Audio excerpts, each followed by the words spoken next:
October 31st, 1999.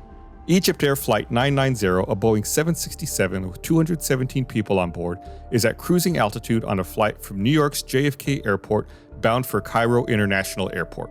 The relief first officer has shown up in the cockpit to take the place of the active first officer ahead of schedule. After some bickering about whose turn it is to fly the plane, the active first officer relents and lets the relief first officer take over. Several minutes later, the captain excuses himself to use the lavatory, and while he is gone, something goes horribly wrong. The plane begins nosediving to the Atlantic Ocean below. The captain fights his way back to the cockpit to find the first officer struggling with the controls. The captain pulls the plane out of the dive, but then loses control and the plane dives again, this time hitting the ocean, killing all on board. What happened to cause this flight to lose control? Could anything have been done to avoid tragedy? Find out on this episode of Black Box Down. Hello, everyone. Welcome to Black Box Down. It's Gus and Chris. I got to come up with a better intro. I say that every time. It's Gus and Chris. It's Gus and Chris in the morning. Welcome We've reached to Black cruising Box altitude. Down. When we've reached cruising altitude, you can put your headphones on and go and listen to your favorite podcast in the world, Black Box Down. Yeah, just be sure to go to your social networks and add at Black Box Down and make sure it's in the subscribe position. That's good. I like it. Before we get started, of course, please follow us on social media, Twitter, Instagram, Facebook, Black Box Down Pod. We post supplemental images and videos and stuff that you might not be able to fully picture in your mind's eye when you're listening to a podcast episode. Yeah. And we also have a premium subscription for people who want to support us even more. Oh, yeah, that's right. I forgot about it. I legitimately forgot about that. Thank you, Chris. It's $2.99 a month. You can get episodes ad-free and get them a little early, day before. You can get more information at blackboxdownpod.com, or if you're listening on Apple Podcasts or Spotify, it's probably right in the app. You see it. There's like a little lock or something. Yeah. You'll see it in there. Hit that lockbox. Unlock it. So we're here today. We're talking about EgyptAir Flight 990. This is a international flight, obviously, from it originated from Los Angeles going to Cairo, Egypt, but had a stopover in New York City back on October 31st, 1999. And the leg we're talking about is the New York to Cairo leg. The flight was crewed by Captain Ahmed El Habashi, who was 57 years old with 14,384 flight hours. And First Officer Adel Anwar, who was 36 years old, who was returning home for his wedding. The report didn't have his hours because he was not flying during the crash. Like we said, there was a bit of confusion about whose turn it was to fly the plane. We'll get into that in a bit. Mm-hmm. Because there was a relief crew on board. And we've talked about this before. When there's a really long flight, there'll be extra pilots to take over so that no one pair of pilots gets overworked. So there was a relief crew on board. It consisted of Captain Raouf Noureddin, who was 52 years old, and Relief First Officer Gamil Al-Batouti, who was 59 years old with 12,538 hours. Like I mentioned earlier, it was this Relief First Officer who was in the cockpit, not the other first officer who was going back for his wedding. Mm-hmm. The aircraft used was a 10-year-old Boeing 767 with 33,354 hours and 7,594 cycles. And also, coincidentally enough, the airline's chief pilot for Boeing 767s was also on board. He wasn't in the cockpit. He just happened to be on board, along with 9 flight attendants and 203 passengers. So the flight flew from Los Angeles to New York without any incident, arrived at the gate just after midnight, and the crew that flew from LA deboarded, and then the new crew arrived at the airport and started preparing for the next flight. By 1:01 a.m., the crew had requested and received and correctly read back their IFR clearance from air traffic control, and they began to taxi to the runway. The flight took off at 1:20 a.m. and began climbing to its cruising altitude of 33,000 feet. And according to the cockpit voice recorder at 1:40, as the airplane was still climbing, the relief first officer suggested that he relieve the current first officer at the controls, saying that he wasn't going to be able to get any sleep anyway. He suggested that he would go sit at the controls for 2 hours and then, continue flying because he's not supposed to be there for another 2 hours. So like the relief first officer comes in and says, "Hey, I can't get any rest anyway. Why don't you just let me take over now? I'll fly the next 2 hours and then, I'm supposed to start and then I'll continue flying from that point on." The active first officer responded saying, "But I slept, indicating that he had plenty of rest.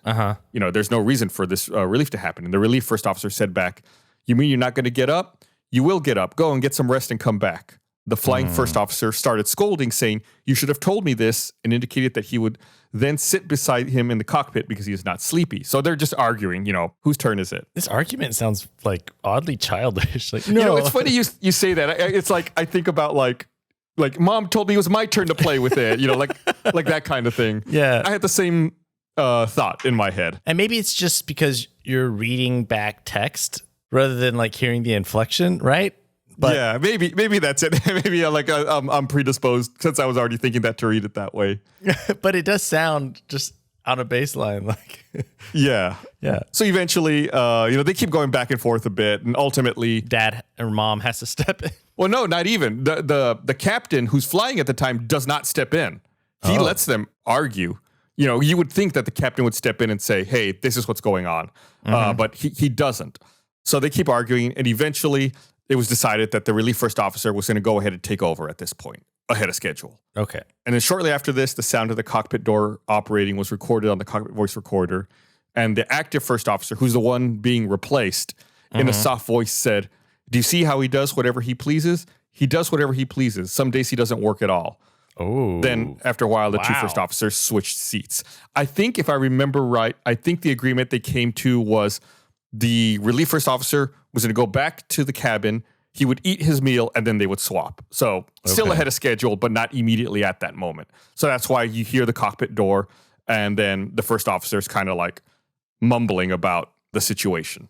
And then, several minutes later, they swap out. And the captain's just like just being quiet. Yeah, there's we'll get into this a bit further down in the episode, but this relief first officer, like I said, he was 59 years old. He had 12,538 flight hours. He was, I believe, the most senior first officer at EgyptAir. Oh, okay. So even though he wasn't a captain, he was the first officer with the most seniority. Why wasn't he a captain? We're gonna get into that, Chris. Ooh, okay.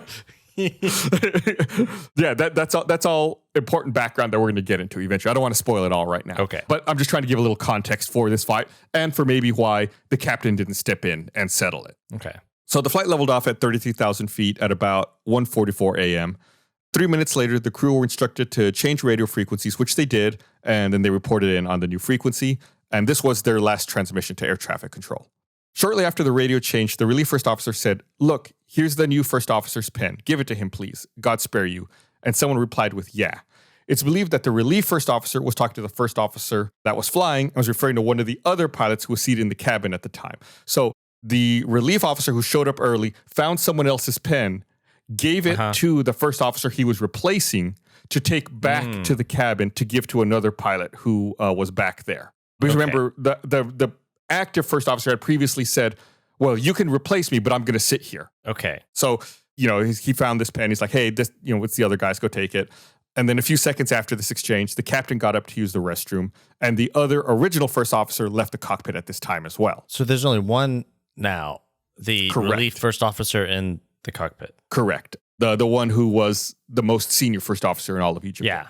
11 seconds after the captain left, there was an unintelligible comment reported on the cockpit voice recorder.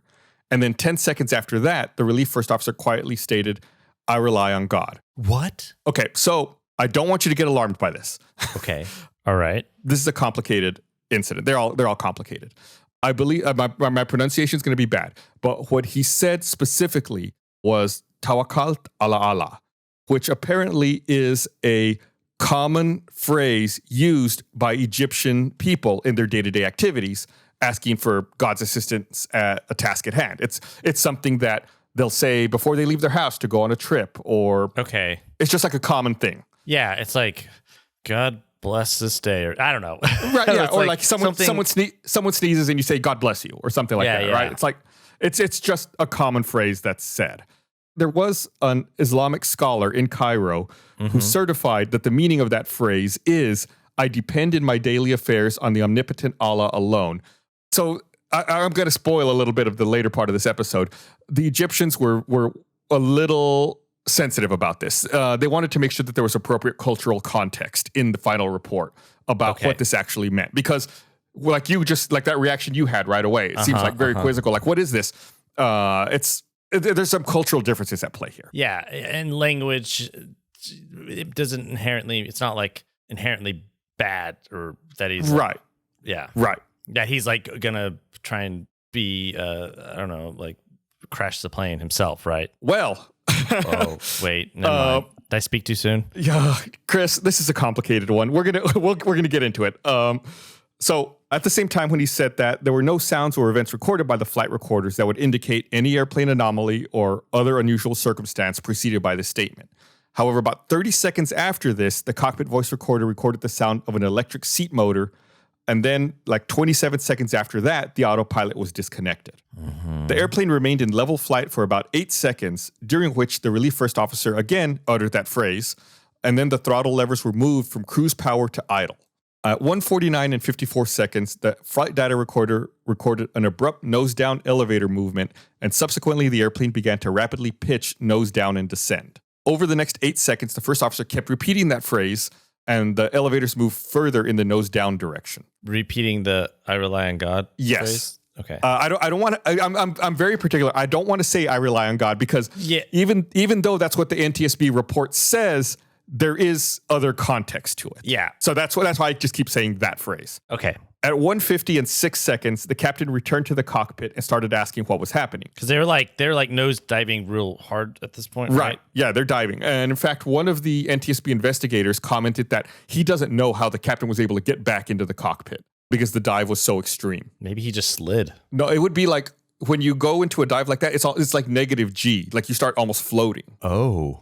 So yeah, it would be very difficult to move around. So, when the captain comes back in and asks what's happening, the relief first officer repeated his phrase, and the cockpit voice recorder recorded the sound of numerous thumps and clinks as the load factor fell to negative 0.2 G. So yeah, they're at negative G, so they would be kind of weightless. Wow.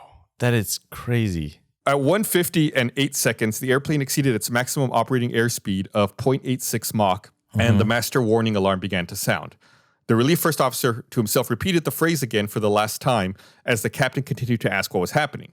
As the airplane was descending through 27,300 feet, the flight data recorder recorded both elevator surfaces beginning to move in the nose-up direction, and then the rate of descent began to decrease. Real quick, you said the maximum of 0.86 Mach? Is that what you said? How fast is that in like miles per hour or kilometers per hour? So that can vary depending on the air pressure. A rough estimate would be, you would say, like about 660 miles an hour. That's real fast. That's It's like pretty fast. 3 times double what a typical cruising speed is, right? So a typical 767 will cruise at about 530 miles an hour. And they were going about 660. So it's not like they're going double their typical cruise speed, but they are over their speed. And we've talked about this before. Airplanes are designed to be operated within a very specific envelope of tolerances. So according to calculations based on the flight data recorder, the airplane's maximum rate of descent recorded was about 39,000 feet a minute. So from cruising altitude, they would hit the ocean in about a minute. That's really fast. A typical descent when you're coming into land might be 1,000 feet a minute, 500 feet a minute, somewhere around there. So it was very significantly faster. So shortly after the airplane's rate of descent began to decrease, the left and right elevator surfaces began to move in opposite directions. And just to refresh everyone, the elevators are like the tail end of the tail. They're the parts on the horizontal stabilizer that deflect either up or down to make the nose go up or down. So like what I said a little while ago was that as they crossed through 27,300 feet, the flight data recorder recorded both elevator surfaces began to move in nose-up direction. However, shortly after that, the elevators began to move in opposite directions. One was trying to nose the plane up, and the other was trying to nose the plane down. Does that make it like barrel roll? No, not necessarily. You would do that. You would do something like a roll with the ailerons. Normally, your elevators don't. Okay, so I have to be very careful what I say here. Again, I got to stress I'm not a pilot, especially not a commercial airline pilot. Normally, your elevators move in unison together. In some planes, and this is one of these planes, they can move separately from each other in case there's a problem with one of the elevators. It allows pilots to still use the other one to maintain some level of control. And that is the case with the 767. However, in this case, the left elevator was moving in a nose-up direction, while the right elevator was moving in a nose-down direction. And was that the first officer? Correct. The first officer's side is indicating nose down. The engine start lever switches for both engines were then moved to the cutoff position at 1:50 and 23 seconds, which cuts off the fuel flow to the engines, which would cause them to shut down in 5 to 6 seconds. Oh my! He's cutting off the engines, right? The fuel to the engines. He's starving the fuel, and the throttle levers moved from their idle positions to full throttle, and the speed brake handle was moved to its fully deployed position. And during this time, the captain was asking, "What is this? Did you shut the engines?" And then said, "Get away from the engines." And the first officer responded with, "It's shut." Oh, this guy's crazy. He's so. Well, I meant that not maybe literally, but like he's crashing the plane, right? I mean, I have. Okay, I'll talk more about that in a bit. I want to finish covering the actual crash, but yeah, this is a complicated one. This podcast is sponsored by HelloFresh. With HelloFresh, you get farm-fresh, pre-portioned ingredients, seasonal recipes delivered right to your doorstep. Skip trips to the grocery store. Count on HelloFresh to make home cooking easy, fun, and affordable. That's why it's America's #1 meal kit. Select meals from the Taste of Summer series that are sure to become everyone's new favorites, like Old Bay shrimp and sausage boil and family-style grilled steak lettuce wraps. I know that all sounds complicated, but even I can do it. Trust me. They've got foolproof, step-by-step recipes. It means a joyful cooking experience and a stress-free summer. Plus, HelloFresh cuts back on time spent in the kitchen with meals ready in about 30 minutes or less. I just made HelloFresh last night. I had a baked pasta dish. It was like a baked penne pasta with marinara sauce. It was so delicious, so good. It was really fast to do. Just, made the sauce in a pan, boiled some pasta, put it all together in a pan that goes into the oven, heat it up for a couple minutes. Awesome, so good.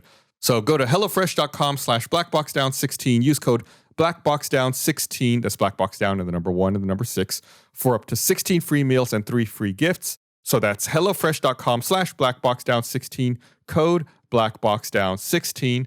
HelloFresh, America's #1 meal kit.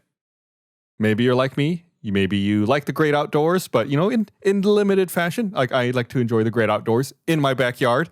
Let's call it the little great outdoors. And sometimes, you can have great backyard activities, and some of those best moments happen around a roaring fire. And a smokeless fire pit from Solo Stove makes your outdoor moments even more memorable because instead of having to constantly dodge campfire fumes, you can sit back, relax, actually enjoy the fire. I think Solo Stove's great. I have it out on my patio in my backyard. It's super easy to light up, super easy to get going. Smokeless design makes it great. I don't have to worry about stinking like, that campfire smoke, which is awful because it always seems like it follows you no matter where you move. It's weird. But anyway, and it's so nice to look at. It's all, stainless steel. It's beautiful, functional, works great. I love it.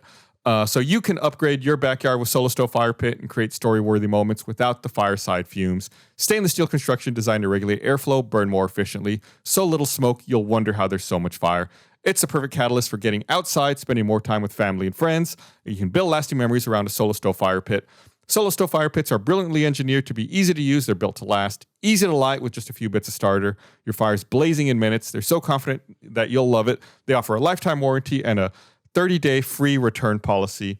Right now, you can get big discounts on all fire pits during Solo Stove's 4th of July sale. Use promo code BlackBoxDown at solostove.com for an extra $10 off. That's solostove.com, promo code BlackBoxDown for $10 off on top of their incredible 4th of July discounts.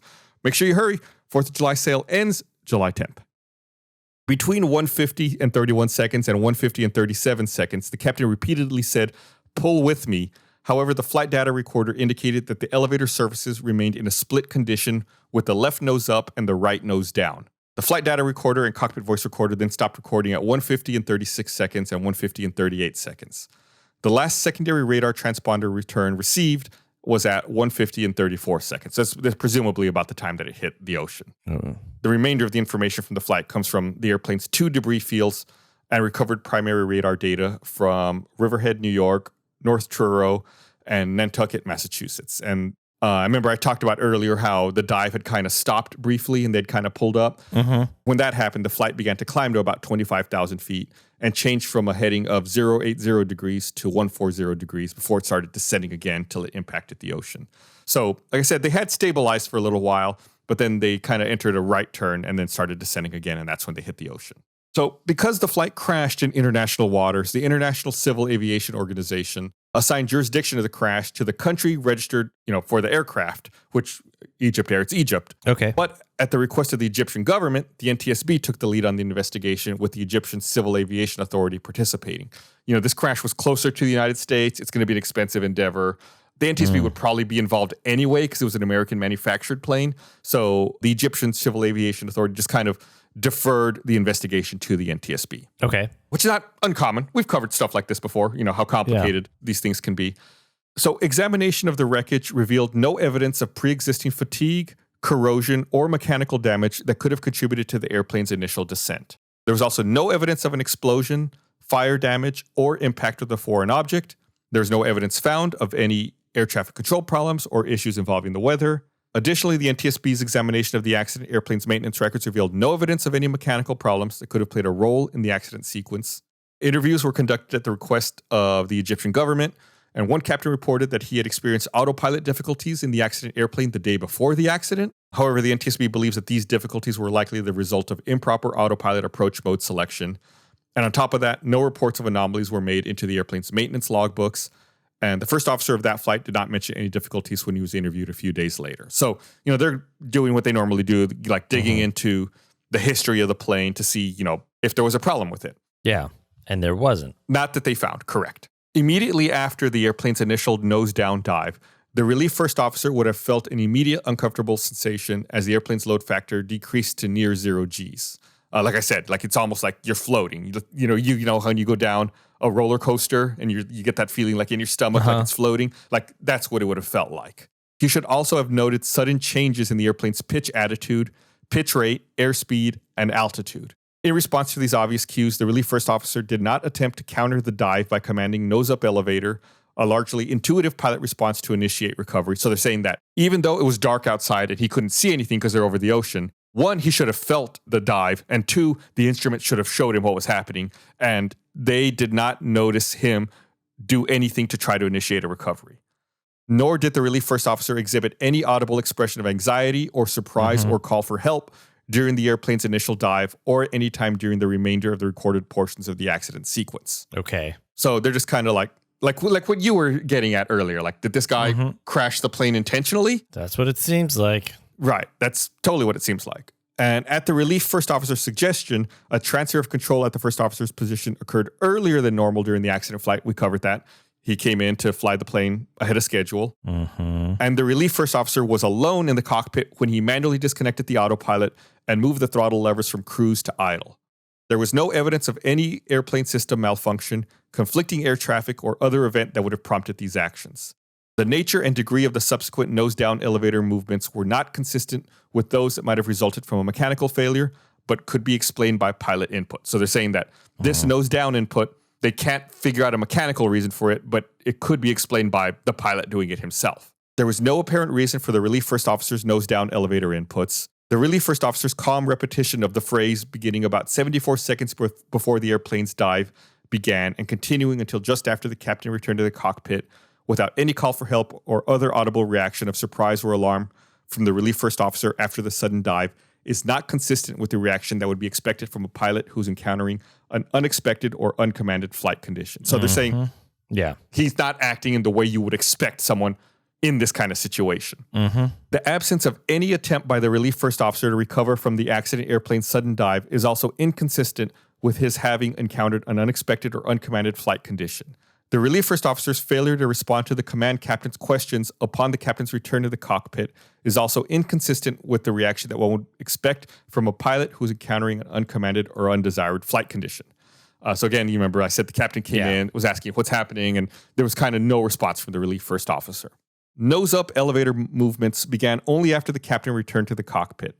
Seconds after the nose-up elevator movements began, the elevator surfaces began moving in different directions, with the captain's control column commanding nose-up movement and the relief first officer's control column commanding nose-down movement. After the elevator split began, the relief first officer shut down the engines. The captain repeatedly asked the relief first officer to pull with him, but the relief first officer continued to command nose-down elevator movement. The captain's actions were consistent with an attempt to recover the accident airplane, and the relief first officers were not. Yeah. So, seems very cut and dry, right? Yeah. In fact, in the notes here in the script, Dennis points out that in one of our previous episodes in China Airlines 140, I made a comment saying that it's rarely in an incident like this that an accident is cut and dry and points to one thing.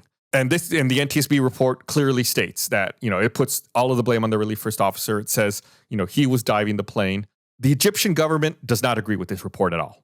The Egyptian government has said that they regret letting the NTSB take over this investigation, that they feel like there were questions that could have been brought up that never were. And in the Egyptian government's mind, there was a malfunction with the plane that was covered up by the NTSB. And I'm not saying I don't agree with their situation either. I do not agree with that position. That being said, I felt like there were things that did warrant more thought, right? Like simple things, even like the phrase that I keep talking about, where it's like, it sounds kind of sinister without this context, but if you give it context and with the context of the fact that Egyptians might say this phrase a lot, it's not as evil as it sounds. The Egyptian government also contends that when the engines were idled, remember, like I said, he went from cruise power to idle power. The Egyptian government says that the relief first officer was trying to keep the plane from gaining speed, and that when he cut the engines, that it wasn't as sinister as it sounds, that he was going through the required restart procedure because there was a low oil pressure warning light in the cockpit, and he thought that the Egyptian government speculates that the first officer thought the engines had flamed out and that he started going through the restart procedure. And the Egyptian government says that maybe the captain, Habashi, made the same mistake, which is why they discussed the engine cuts. And their position is that the cockpit voice recorder exchange isn't as contentious as the NTSB makes it out to be. Oh, so that it's more like almost more like asking, did you cut the engines? Like they're both going through mental checklists. Oh, like so it's not like accusatory, like right. Did you cut the engines? Exactly. Did you cut the Again, all the discussions were in a foreign language. I can only read transcripts. I can't speak to that one way or another. But that is the Egyptian government's position as far as what was happening. What did they think initially caused it then?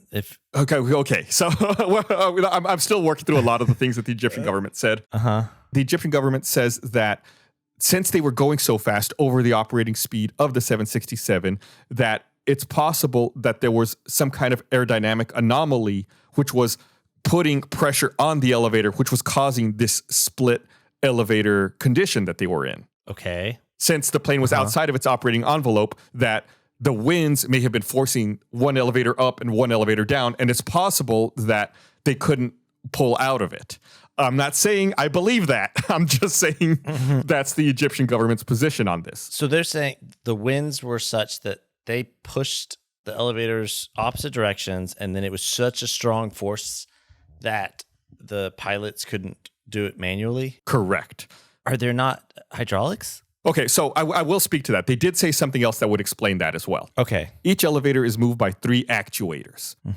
And if 2 of these actuators were to fail on the same side, it would cause a massive pitch down motion. So they started to claim that some of these actuators failed, which is also why they couldn't pull it down. So I believe their claim is that the aerodynamic forces were so great, it broke the actuators, which then made it impossible to pull back up on one side. And they claimed that they found rivets in the crash scene that were broken that appeared to be broken in 2 different directions. One from the crash and another direction from some kind of failure.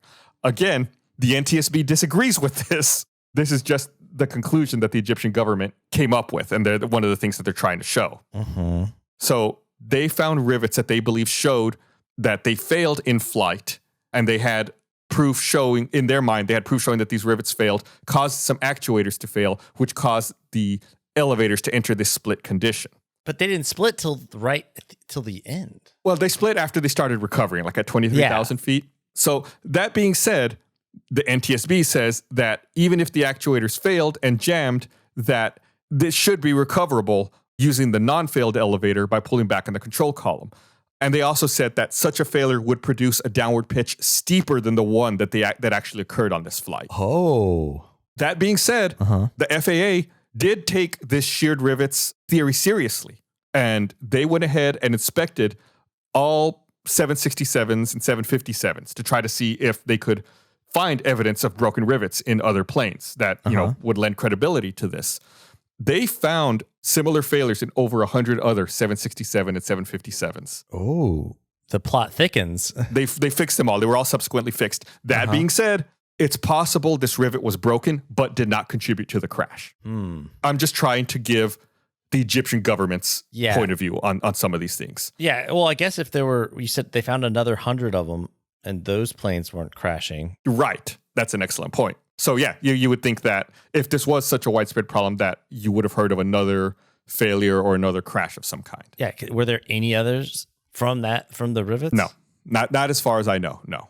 And then on top of that, this is more anecdotal kind of thing. Before the flight, that really first officer, Al-Batouti, he had purchased a tire that he was taking back to Egypt with him for, I believe it was either his son or his son-in-law. And before the flight, he had called back to Egypt to try to arrange for his son to meet him at the airport to get this tire. And it got into an argument with him because the son didn't want to come to the airport to get the tire. Tire? Like a car tire. Okay, that's a weird thing to travel with. It's a weird thing to travel with, but it just seems unusual. If you're planning to crash the plane, why would you go get the tire? And then why would you get into an argument with your son about picking it up at the airport? Unless maybe he just had the idea once he was in the air and decided to do it then. Yeah. Or he was so upset that his son wouldn't pick up the tire. He wouldn't pick it up. So this is all, kind of the counter arguments that the Egyptian government brings up to try to discredit the NTSB investigation. All that being said, though, Al-Batouti was kind of in trouble. He had gotten in trouble right before this flight. So, EgyptAir, they had a block of rooms at a hotel in New York because they flew this route a lot. And, they had to have rooms for all of their crew. And he was kind of notorious around that hotel with the hotel employees for being someone who was a troublemaker. It was reported that on multiple occasions over the previous 2 years, he had been conducting or engaging in some lewd acts in the hotel. Okay. And he had been kind of, he was accused of following some female guests to their rooms and listening at their doors. Some of the maids were like kind of afraid of him and would, avoid him if at all possible. Oh, he's been a creep. Yeah. And the hotel had considered banning him. Oh, wow. The airline was aware of these problems and they'd gotten after him. And in fact, before this flight, remember I said the chief 767 pilot was on this flight? Before this flight, allegedly that chief pilot had sat down with Batouti and told him, this is your last time coming to the United States. You're not going to be allowed to fly over here anymore. And Batouti was already at an age where he was about to retire. Like I said, he was 59. I believe he had to retire when he was 60. Oh. The reason that he had never made his way up to captain, again, this is speculation. It's speculated that his English wasn't very good. He didn't have sufficient English skills to communicate with air traffic control or, to do the job effectively. So that's why he was kind of relegated to a first officer position. And also, I believe he had said himself that he liked being the most senior first officer because he got his choice of scheduling. Like as far as seniority, he got to fly the routes he wanted. He could, fly when he wanted. And that's why he was on this kind of high profile New York to Cairo flight. And that's why he always gets what he wants. Right. So kind of playing back to the beginning where he shows up and kind of has his way with, showing up early and taking over for the flight. So you can see why I didn't want to say some of this stuff earlier. Yeah. Yeah. It's kind of like building to all these possibilities. So I'm not saying that, I just want to be clear. I'm not saying that the Egyptian government is right in the things that they said.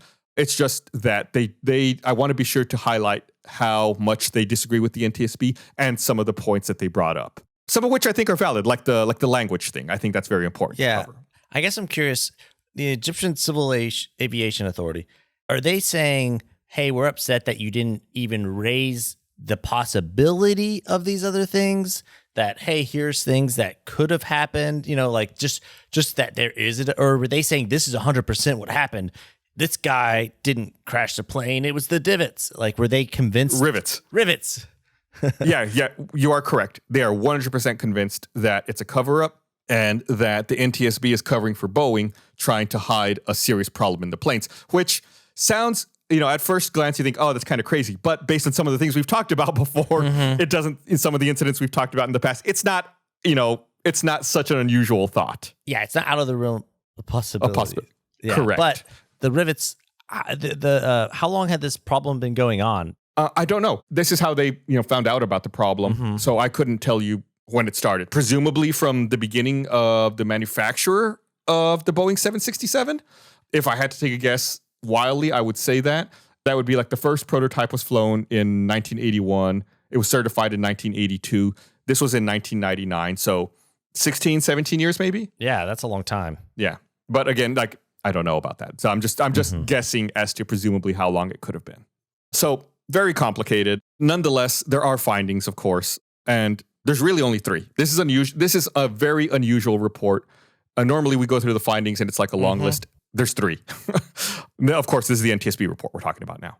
The accident airplane's nose-down movements did not result from a failure in the elevator control system or any other airplane failure. The accident airplane's movements during the initial part of the accident sequence were the result of the relief first officer's manipulation of the controls.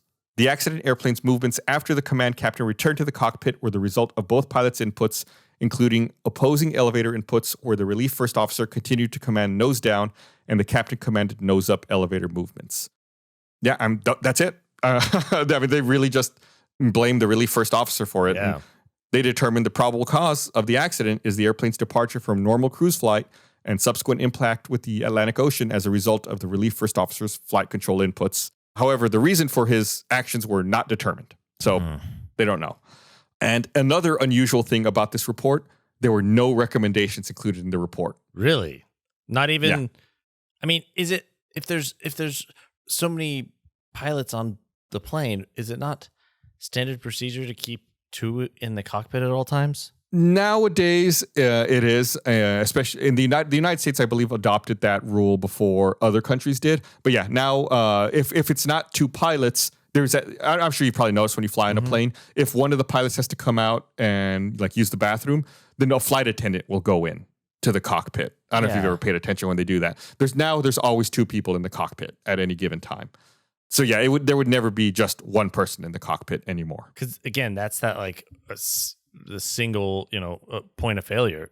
Right. It's just one person. Yeah, and especially nowadays, cockpit doors are so secure that you can't break into them. Yeah. So that's why they're even if it's not a pilot, they'll put a flight attendant in there to open the door. If something terrible happens. So like I've said many times in this episode, after formally ceding responsibility for the investigation of the accident to the NTSB, the Egyptian authorities became increasingly unhappy with the direction of this investigation. They launched their own investigation, and I've read numerous things from it as well. And the Egyptian Civil Aviation Authority concluded that the relief first officer did not deliberately dive the airplane into the ocean, and that mechanical failure was a plausible and likely cause of the accident. The NTSB investigation and its results drew criticism from the Egyptian government.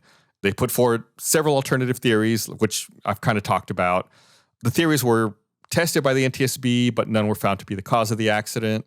Like we said, we talked about that hard over of the elevator. Flight data recorder shows the elevator split condition. I've kind of covered some of this already. They didn't make any move to update the rivets until the Egyptian Aviation Association told them about it, right? Correct. And in the end, I forgot. I made a little note here for myself. I didn't see it till right now. Like I said, they found a problem in 100 different aircraft. There was a total of 136 sheared rivets, leading to 34 grounded aircraft. So, I mean, this sounds serious, right? Mm-hmm. So there may have been an issue there. But that being said, the NTSB does not believe that issue caused this crash. It could be the kind of thing where they discovered the issue because of the crash. Like once they started examining the pieces, they're like, oh, weird. These pieces were broken. Good thing we found it before any plane crashed from this. Yeah. So it's a difficult position. The NTSB report actually includes a response from the Egyptian Civil Aviation Authority at the end of the document. The response is 43 pages long, and I'm going to read the conclusion from it here. Oh, wow. And this is the Egyptian government's conclusion, or I should say the end of their response. In summary, it is obvious that the NTSB has not done the type of professional accident investigation expected by the Egyptian government when delegation was convened in November 1999. Pursuant to Section 5.3 of Annex 13, it was anticipated that the investigation would be conducted as a partnership between equals. However, it soon became apparent that the NTSB leadership did not regard the Egyptian delegation as an equal partner and shared its process, if at all, on a selective and seemingly random basis. Often the Egyptian delegation read about the NTSB's views in the press without prior communication. Therefore, the responsibility of the Egyptian government, it is because, it's kind of a sensational accident, and the press was writing things up and, printing, what they thought. And the Egyptian government wasn't happy about that, because they weren't getting the information firsthand. Yeah, and I understand that if they're supposed to be working together on it and they're finding out from press. Yeah, I think the NTSB was of the opinion that they were giving the Egyptian government the information. The information they couldn't give them is what the press was writing, right? They have no idea what the press is going to say.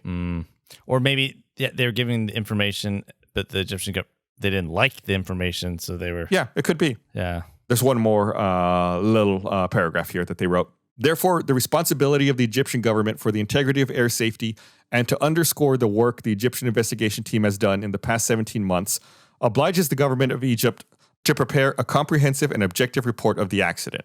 This report is an accurate technical document for use by an aviation industry that is truly concerned with air safety and addressing the safety issues of EgyptAir Flight 990 accident on October 31st, 1999. So they're kind of like, we're going to make our own report. But of course, it's not the official one because the responsibility was given to the NTSB. So, after the crash, the airline changed the flight number for this flight from JFK to Cairo from Flight 990 to Flight 986, with the outbound changing from 989 to 985. And they discontinued the Los Angeles leg of the service. Okay. And there's actually a monument to this flight in the Island Cemetery in Newport, Rhode Island. I see on social media sometimes people go to these memorials and they send them to us. And I think it's really cool to see them. So if you're in the area and you go take a picture, make sure you send it to us at Black Box Down Pod. I think it's cool. I think when people are so interested in these incidents that they go, see something in person. Yeah. But that's it. That's EgyptAir Flight 990. Seemingly very straightforward incident that does have a few wrinkles to it and ends up with a little bit of like international intrigue. A few rivets. A few tires. Yeah, there was just a lot going on. And it was I don't know, it was kind of a challenge to balance how to present some of this information, because I don't know how much I agree with the with the Egyptian government side of things, but there were some important things like those rivets, even if even if those didn't contribute to this crash, they found out about an issue and, aircraft were grounded. There were repairs made because of this, but I don't know. And I think also the whole phrase thing gets blown out of proportion a little bit. The cultural aspect of, right. I've never been to Egypt. On top of being a pilot, I'm also not an Egyptian. So I don't know about that stuff, but I think it's important to give context and not just jump to a negative conclusion about it. Well, sorry if I did. No. And I think just about anybody would. Yeah. And that's why I felt it was important to talk about that a little more. But anyway, as always, give us a follow on social media at Black Box Down Pod. Like Chris mentioned, we got a premium version of the podcast you can listen to. And we got some merch if you want to visit our link tree or head over to store.roosterteeth.com. We got mugs, we got bumper stickers, we got shirts. I love them. I think they're great. I wear them all the time. Shirts all the time. I think people are sick of seeing me wear it. I know. I think that one, the black one with like the schematic the design of the schematic. Kayla's like, that's like the only shirt you wear. I was like, no. I wear your bad attitude has upset me a lot when I take flying lessons. It makes the flight instructors really laugh. What do you tell them? That it's like, well, if they ask, I'll talk about it. But if not, I mean, it's just like I think it's just generally a funny shirt. It is. This is completely out tangent. How many of your flight instructors or where you have a podcast or have listened to it? Or do you just not talk about it because it's like, I don't know. Normally don't talk about it. They're aware of it, but it's not something we talk about really at all. We'll talk about incidents in general, but not like, I'm doing research for my podcast. But yeah, thanks for listening, everybody. We'll be back next week with another episode. Recommend us to someone who likes frogs because rivets and ribbits. Oh, okay. That's a weird recommendation, but just, someone who likes frogs. All right, that's enough, Chris.